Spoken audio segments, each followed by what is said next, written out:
ప్రభునందు ప్రియులైన మీకందరికీ యేసుక్రీస్తు ప్రభువారి నామములో శుభవందనాలు తెలియజేస్తూ ఉన్నాం. ఎడారిలో సెలయేర్లు అనే దిన ధ్యానము కొరకై స్వాగతం. ఆగస్టు 25 చెరలో ఉంచబడినట్టు.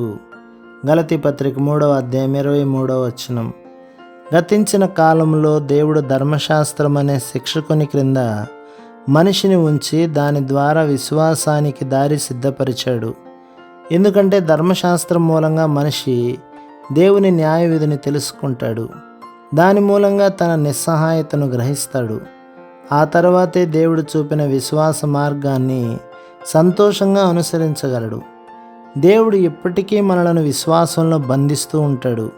మన మనస్తత్వాలు, పరిస్థితులు, పరీక్షలు, నిరాశలు ఇవన్నీ మనలను నలుమూలల నుండి కట్టడి వేసి విడిపించుకోవడానికి ఏకైక మార్గమైన విశ్వాస మార్గం వైపుకు మనం మళ్ళేలా చేస్తాయి. మోషే మొదట్లో తన స్వశక్తి చేత అధికారాన్ని, హింసని ప్రయోగించి తన ప్రజలను విమోచించాలని చూశాడు. దేవుడు అతన్ని 40 సంవత్సరాల అరణ్య ప్రదేశంలో బంధించి ఉంచాడు. అప్పుడే మోషే దైవ కార్యాలు చేయడానికి సమర్థుడయ్యాడు. పరిశుద్ధాత్మ పౌలు, శీలలను ఐరోపాలో సువార్త చెప్పమని ఆదేశించాడు. వాళ్ళు ఫిలిప్పీకి చేరుకున్నారు. కొరడా దెబ్బలు తిన్నారు. చెరసాల పాలయ్యారు. బొండ కొయ్యలో బందీలయ్యారు. కారు చీకటిలో ఆయనకు స్తుతిగీతాలు పాడారు. దేవుడు వారిని విడిపించాడు. యోహానును పద్మాసు ద్వీపానికి ప్రవాసం పంపించేశారు. విశ్వాసంతో అతడు బందీ అయ్యాడు. అలాంటి బంధకాలు లేకుంటే అతడు దేవుని మహిమాన్వితమైన దర్శనాలను చూసేవాడు కాదేమో. నీకు ఏదైనా పెద్ద ముప్పు వాటిల్లిందా? ఏదైనా గొప్ప నిరాశ కానీ, నష్టం కానీ, చెప్పలేనంత దిగులు కానీ సంభవించిందా? కష్టకాలంలో ఉన్నావా? ధైర్యం తెచ్చుకో.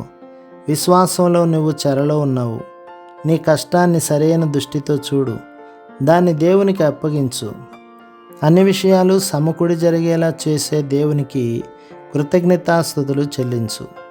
ఎన్నో దీవెనలు పొందుతావు.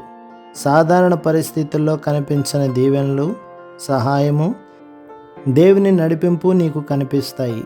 నీ చెరమూలంగా నువ్వేగాక నీ చుట్టూ ఉన్న చాలామంది గొప్ప వెలుగును, దీవెనను పొందుతారు. ప్రభు మిమ్మును, మీ కుటుంబమును, మీ సంఘమును దీవించి ఆశీర్వదించునుగాక. ఆమేన్.